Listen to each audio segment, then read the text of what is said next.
اعوذ باللہ من الشیطان الرجیم بسم اللہ الرحمن الرحیم۔ اب آخری آیت، لا یکلف اللہ نفسا الا وسعها، اللہ تعالی نہیں ذمہ دار ٹھہرائے گا کسی جان کو مگر اس کی وسعت کے مطابق۔ یہ بہت بڑے فضل و کرم والی آیت ہے۔ جیسے میں نے کہا تھا میگنا کارٹا جو ہے انسانی حقوق کا، کہ اجیب دعوت الداع اذا دعان، جہاں بھی مجھے کوئی پکارے، جب پکارے میں اس کی پکار سنتا ہوں، قبول کرتا ہوں۔ ہاں فَلْيُؤْمِنُوا بِي فَلْيَسْتَجِيبُوا لِي، انہیں بھی چاہیے کہ میرا کہنا مانے۔ دو طرفہ بات چلے گی، ایک طرفہ نہیں۔ میری مانو، اپنی منواؤ۔ تم دعائیں کرو گے، ہم قبول کریں گے۔ تم ہماری بات نہیں مانتے، پھر تمہاری دعا تمہارے منہ پر دے ماری جائے گی۔ کرتے رہو قنوت نازلہ 40 دن کے 80 دن پڑھتے رہو، ڈھاکہ تو بیٹھ ہی جائے گا، بیٹھ گئے۔ یہودیوں سے شکست تو ہو ہی جائے گی، ہو گئی۔ کرتے رہو، حرمین میں پڑھتے رہو قنوت نازلہ، مکے میں پڑھو، مدینے میں پڑھو، پوری دنیا میں پڑھو۔ اللہ کو پیٹھ دکھائی ہوئی ہے، اس کے دین کو پاؤں تلے روندا ہوا ہے، اللہ کے باغیوں سے دوستی ہے۔ کسی نے قبلہ ماسکو کو بنایا تھا اور کسی نے واشنگٹن کو بنایا تھا، تمہاری دعائیں کیسے قبول ہوں؟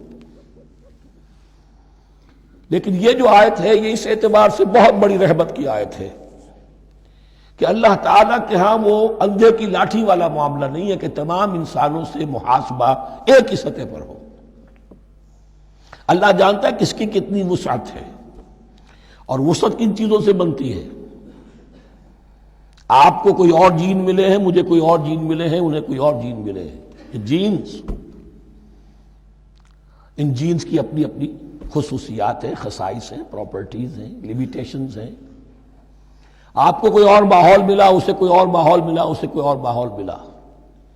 تو hereditary factors multiplied by environmental factors, ان دونوں سے ایک شخصیت کا ہیولہ بنتا ہے انسان کا، جس کو پیٹرن کہتے ہیں ہمارے مستری لوگ۔ جب لوہے کا کوئی شے جو ہے ڈھالنی ہے تو اس کے لیے پہلے مٹی کا یا لکڑی کا ایک پیٹرن بناتے ہیں، انگریزی میں پیٹرن ہے، وہ پیٹرن کہتے ہیں ہمارے مستری لوگ۔ اب آپ لوہا جو ہے اس کو جب اسے کر لیں گے، مائع بنا لیں گے، گلا لیں گے، پھر اس میں ڈالیں گے، وہی شکل ہو جائے گی۔ یہ شاکلہ ہے ہر انسان کا جو بن جاتا ہے۔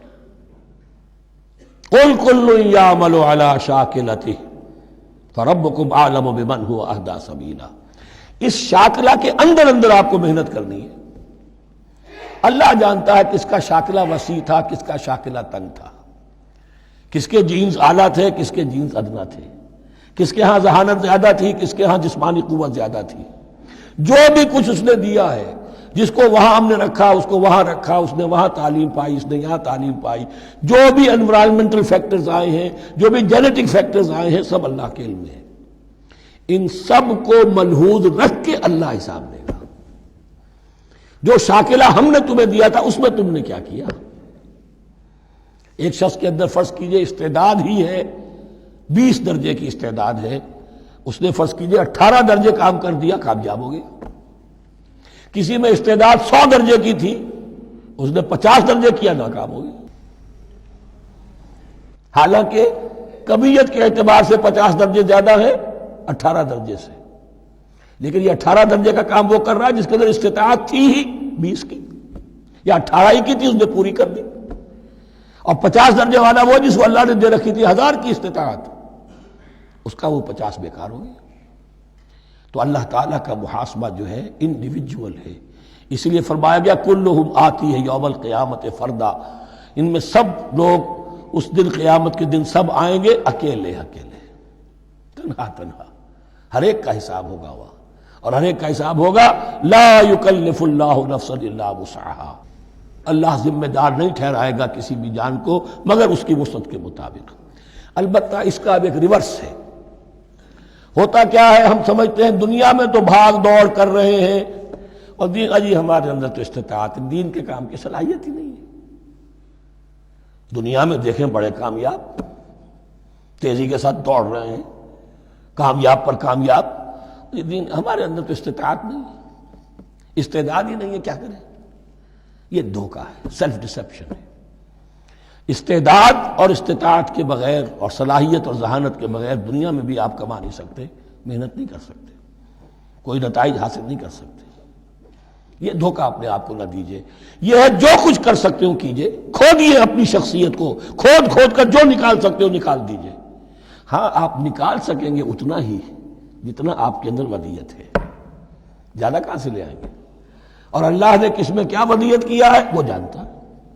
اس کا حساب لینا جو ہے، محاسبہ، وہ اس پر ہے کہ جو اس نے تمہیں دیا ہے۔ لا، اور یہ مضمون قرآن مجید میں 5 مرتبہ آیا ہے بہت اہمیت کے ساتھ۔ لا یکلف اللہ نفسا الا وسعها لها ما کسبت وعلیہا ما اکتسبت۔ اسی جان کے لیے ہے جو اس نے کمایا، اور اس کے اوپر وبال بنے گا جو اس نے برائی کمائی۔ لیکن لام اور علا، لہا ما کسبت، جو بھی اس نے نیکی کمائی اس کے حق میں ہے، اس کے لیے ہے، اس کا اجر ملے گا، ثواب ملے گا، اور جو بدی کمائی وہ اس پر وبال بنے گا، اسی کے لیے اس کو سزا ملے گی، اسی کے حوالے سے۔ اب وہ آخری دعا آ گئی، جامع ترین اور عظیم ترین دعا ہے قرآن مجید کی۔ ربنا لا تؤاخذنا ان نسینا او اخطانا۔ اہل ایمان کے راستے پر، عمل صالح کے راستے پر مقدور بھر، امکان بھر اپنی شخصیت کے کونوں کھدروں میں سے بھی نکال کر، اپنی ریزیڈول انرجیز کو بھی نکال کر اللہ کی راہ میں لگا دیں۔ لیکن اس کے بعد بھی کوئی غرہ نہ ہو، کوئی غرور نہ ہو، کوئی اپنی محنت پر، اپنی نیکی پر، اپنی کمائی پر، اپنے کارناموں پر کہیں انسان دھوکہ نہ کھا جائے۔ کیفیت کیا رہنی چاہیے؟ وہ یہ ہے تواضع، عجز انکساری۔ ربنا لا تؤاخذنا ان نسینا او اخطانا۔ اے رب ہمارے، ہم سے مواخذہ نہ کیجو اگر ہم بھول جائیں یا ہم سے خطا ہو جائے۔ نسیان بھی ہے، الانسان مرکب من الخطاء والنسیان۔ انسان کے اندر یہ دونوں چیزیں، خطا اور نسیان، یہ تو گنی ہوئی ہیں۔ خطا یہ ہے کہ آپ نے اپنی امکانی حد تک تو نشانہ ٹھیک لگایا تھا، نشانہ خطا ہو گیا، ٹھیک ہے، کوئی بات نہیں، آپ کی نیت صحیح تھی۔ ایک اجتہاد کرنے والا اجتہاد کر رہا ہے، امکانی حد تک اس نے کوشش کی ہے کہ صحیح رائے تک پہنچے، لیکن خطا ہو گئی، اللہ معاف کرے گا۔ اس نے اپنی امکانی کوشش کی تھی، لہذا اسے ثواب ملے گا۔ مجتہد مخطی بھی ہو تو ثواب ملے گا، مجتہد مصیب ہے، صحیح رائے پر پہنچ گیا ہے تو دوہرا ثواب ملے گا، لیکن مجتہد مخطی ہے تب بھی ثواب ملے گا۔ تو بھول چوک پر، یہ بھول چوک، خطا جو ہے چوک صحیح ہے بالکل لفظ اس کے لیے، چوک جانا، نشانہ چوک گیا۔ تو اے پروردگار، جو بھی ہم سے سرزد ہو جائے، غلطی ہو جائے، بھول کی وجہ سے یا خطا کی وجہ سے، اس پر مواخذہ نہ کیجو۔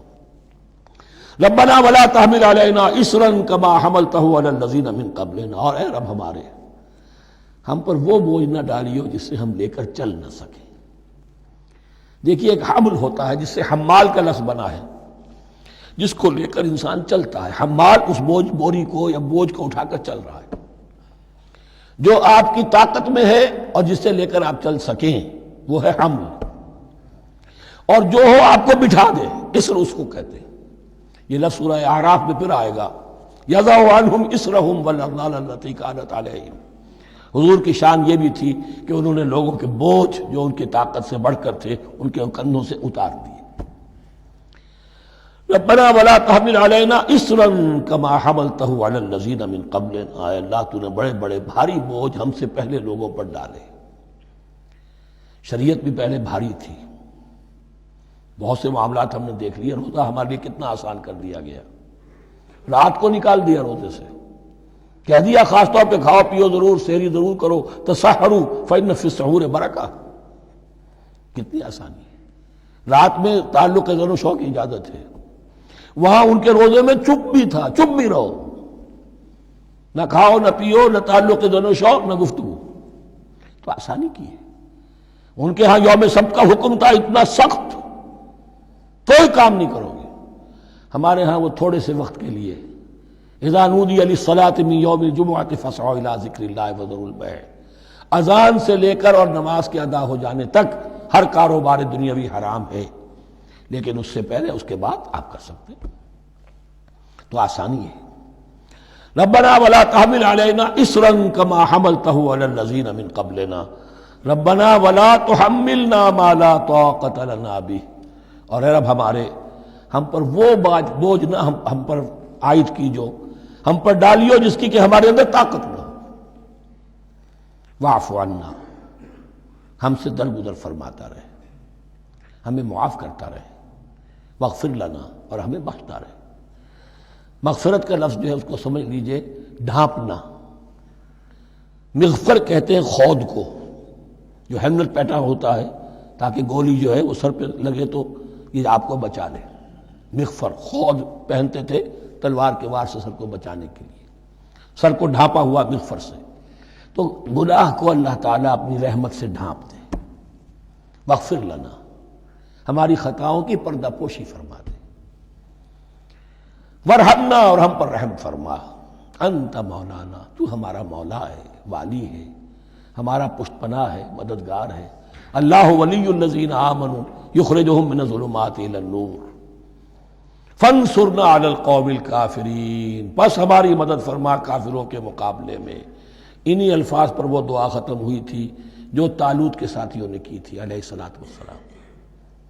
اصل میں یہ دعا اب تلقین کی جا رہی ہے، مرحلہ سخت آ رہا ہے، مرحلہ سخت ہے اور جان عزیز، تاب لاتے ہی بنے گی غالب۔